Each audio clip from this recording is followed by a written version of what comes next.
Hi friends, ఈరోజు నేను బెండకాయ కూర చేయబోతున్నాను. బెండకాయ ఫ్రై అండి. నేనైతే మంచిగా కలిపేస్తున్నాను.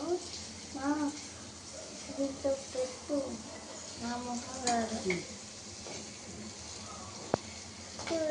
బెండకాయ బాగా ఫ్రై అయ్యింది. బెండకాయ బాగా ఫ్రై అయిందండి.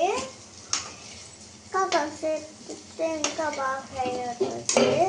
మా నాన్నకైతే బెండకాయ ఇష్టం అండి, అందుకే చేస్తున్నాను. నాకు కూడా అండి బాగా చేస్తున్నాం. ఉందండి. ఇప్పుడు బెండకాయ బాగా ఫ్రై అయినాక బెండకాయ బాగా ఫ్రై అయినా గ్యాస్ కొంచెం తినేపప్పు, ఎండుమిరపకాయలు, ఎల్లుల్లిపాయి, తినేపప్పు, ఎల్లుల్లిపాయి, ఎండుమిరపకాయ పప్పు వేసుకొని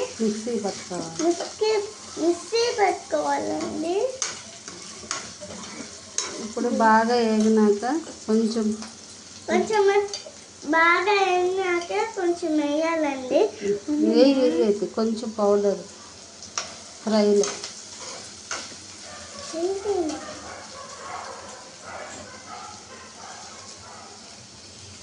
వేసేసామండి. పౌడర్ వేసాక వేసేసామండి. బాగా మిక్స్ చేయాలండి. నేను కలుపుతాను. ఉండు, మళ్ళీ మాడిపోతుంది.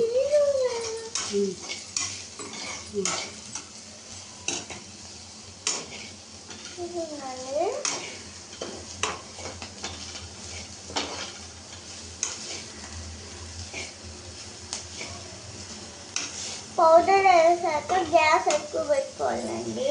సిమ్లో పెట్టుకోవాలి. గ్యాస్ పౌడర్ వేసాక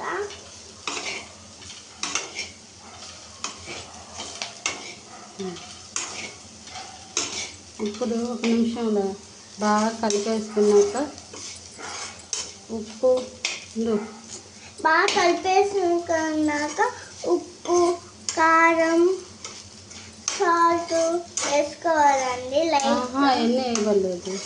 కలుపుకున్నాక ఉప్పు సరిపోయిందో లేదో చూసుకోవాలి. సూపర్ ఉంది.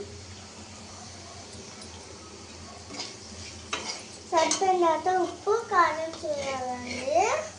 ఇప్పుడు అయిపోయింది బెండకాయ ఫ్రై.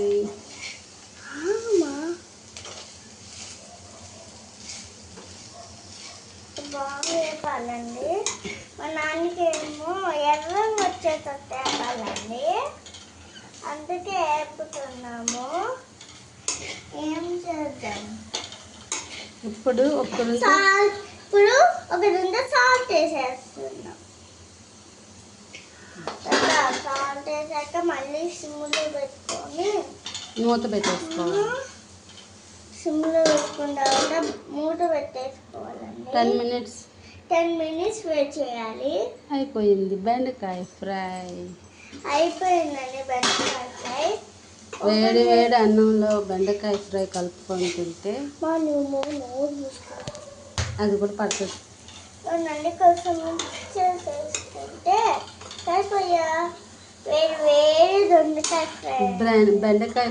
బెండకాయ ఫ్రై అండి.